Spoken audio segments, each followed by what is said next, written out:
wouldn't be Mongolian cooking if dairy wasn't a part of it. We are going to make byaslag, which is a cheese. We're going to start by simmering some whole fat milk, typically made out of yak milk or sheep milk. And once it comes to a boil, we'll add our acid, our curdling agent, kefir, or if you don't have kefir, you could use some plain yogurt. Our milk has started bubbling. Don't want it like super boiling, but you can see it's starting to kind of separate. A good time to add our curdling agent, our yogurt. And we'll mix. We'll let this go for a little bit, let it separate. Turn off the heat and let it curdle for a few minutes, and then we'll strain. Okay, time to strain. Milk solids have floated and separated from the whey. I have here a clean shirt that we're going to strain solid pieces from the liquid pieces. Now we're gonna squeeze. That's hot. I ran it under some cold water, squeezing out some of this liquid. Now that we've basically wrung out our curd, time to press. We'll use the cloth you strained with to kind of just wrap the curds in. We have 2 cutting boards, and we will place them in between that and put a heavy weight on it. That will help shape and drain any of the extra moisture. Other board goes, and a cast iron. And we'll set this aside for at least an hour. Going to work on our filling for our buuz. So sorry for the pronunciation. It is steamed dumplings. We have some minced beef here, and to it we will add some minced onion, garlic, salt and pepper, and caraway.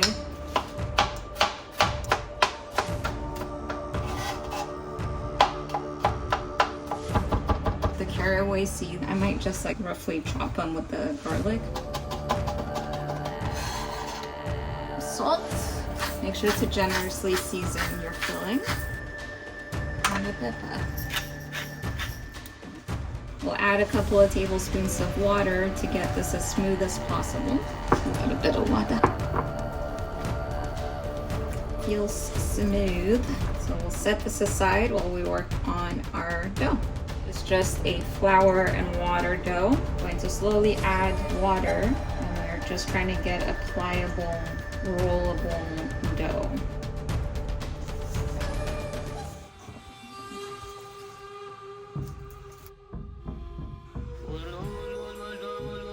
Okay, let this guy rest.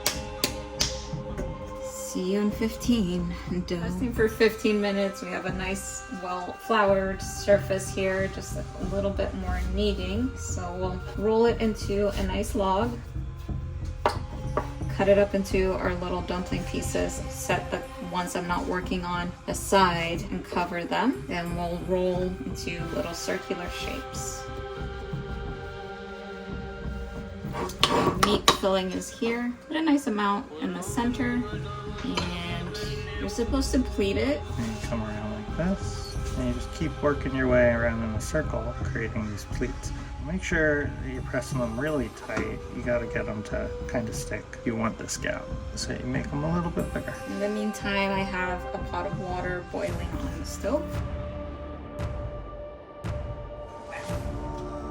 Thank you. Beautiful dumplings going into the steamer. Make sure they're nice and oiled so they don't stick to your basket. Okay, cook until done. All right, time to check our dumplings. They look nice and juicy and done. Soup dumplings almost with the juices.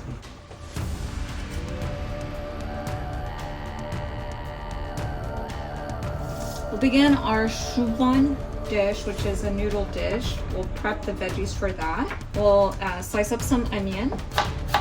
So you'll use whatever seasonal veggies are there. Onion / shallot situation done. And we're going to do some garlic. Slices of garlic. Add some bell peppers.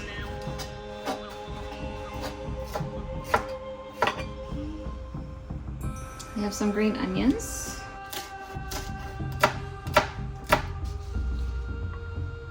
Because we have it in the garden, I'll add a giant leaf of green thing. Might be cabbage.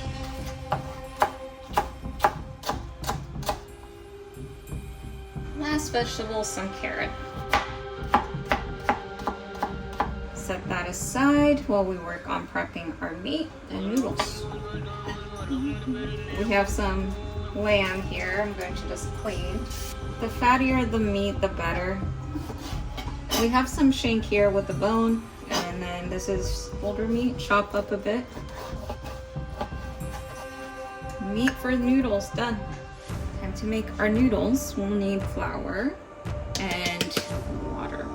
And we will need until we get a nice pliable dough. We will separate this into half, and we'll work on one while we let the other rest.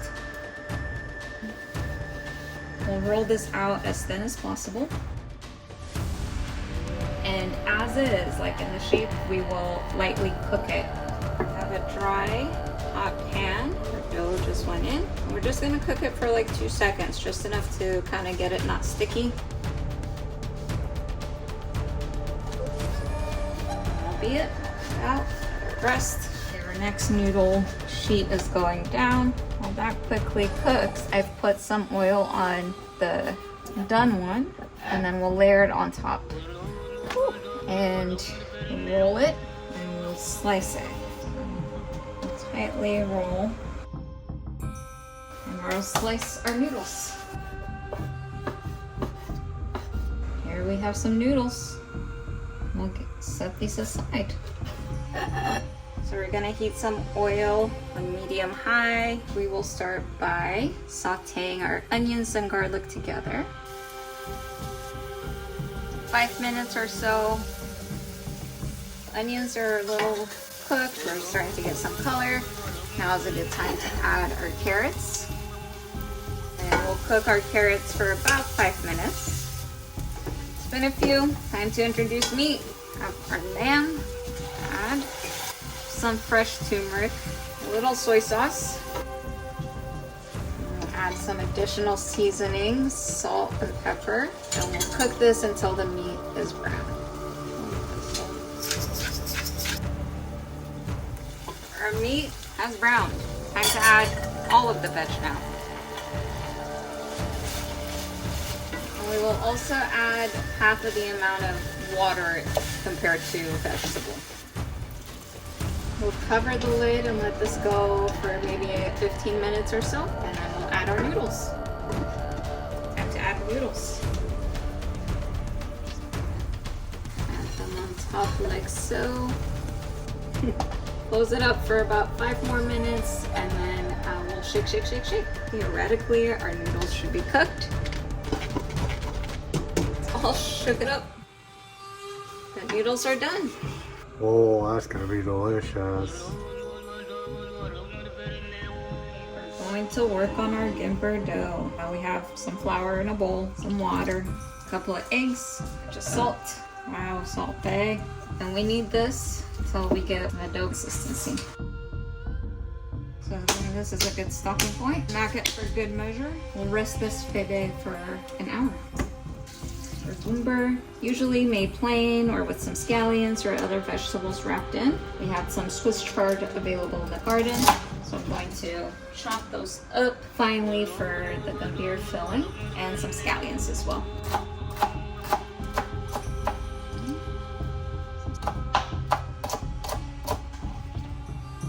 Just season that lightly with some salt before we roll it into the dough. Our gambir dough has had an hour to rest. Time to make some bread. Well floured surface. We'll give it a nice welcome back knead. Then we'll divide it, put it into 4. The ones I'm not working on, I'll just return to the bowl to rest. Well floured surface. Kind of knead as far and as wide as possible. It's pretty thin. Melted butter. Now we roll. And then roll from both ends. Then we fold them on top. and smush down, and we roll out again. And on the stove, we have some oil heating up. You don't have to go as thin this time around. And once our oil is nice and hot, we'll drop it in there. We'll fry.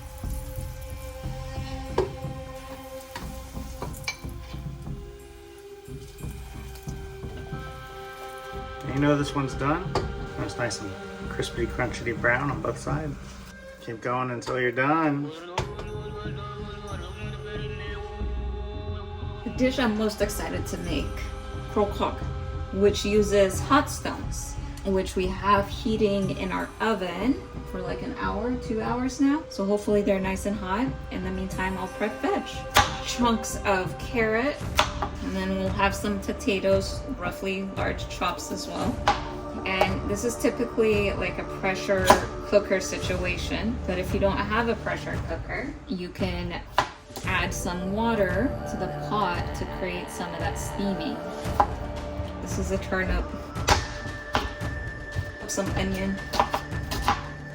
We'll use some of this cabbage as well to kind of like help insulate it at the end. So I'll leave that. Time to work on meat. We have goat shanks with some bone in it. We'll also add some lamb shanks. Going to clean these guys up a bit and then we'll get cooking. Generously salted our meat. I have a heavy pan here heating some oil and butter. You could use ghee, and this has to move fast. Basically, we're gonna do layer vegetable, stone, meat, vegetable, stone, meat. Stoned meat right on top. More stone. Meat. And water. Salt, pepper, caraway seeds. This is steam and pressure, hopefully, will be created here. Heavy lid, and we shall boil. The idea is it will cook from inside out as well with the stones. Listen and smell to make sure it's done. Medium-high heat. Let's see, looks cooked. Nice. We'll let this cool a little bit before we serve. Time to unveil our cheese. Byaslag, our nice little wheel.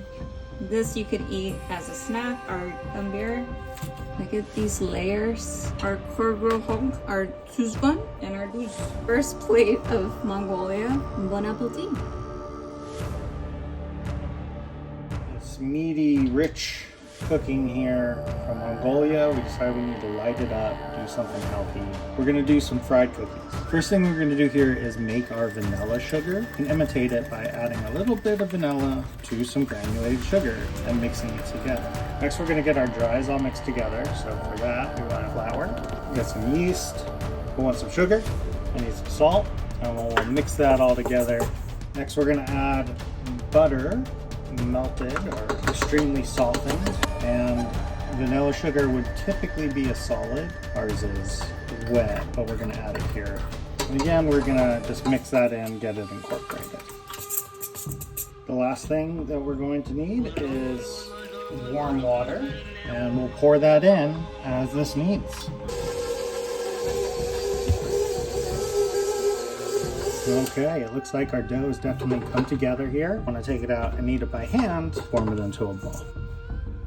It's a very nice, moist dough. It's not sticky at all. That's what we're looking for. Very nice. Flour the inside of our bowl, flour our ball, and we're gonna leave that to rise, covered for about an hour. Some time has passed and our dough has risen. We got some oil heating on the stove. It's not a super shallow fry, not a deep fry. We're gonna take our dough and we're gonna flour our work surface here. We're gonna roll it out until it's about 1 centimeter or 1/2 inch thick. And just gonna cut it. And then these are gonna go in the fryer. And you can also do some fun things like put twists in them. All you do is cut through the middle there and you pull this through. Time to fry. A few at a time. We don't want to overcrowd. Fry those for a couple minutes on each side. See the browning on the edge? Time to flip. Ooh, those are a nice color.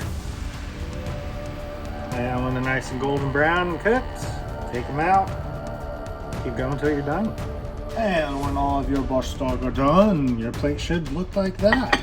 And you can dust these with powdered sugar or dip them in honey. Enjoy them with some nice milk tea, or in our case, some iced coffee. Bon appetit.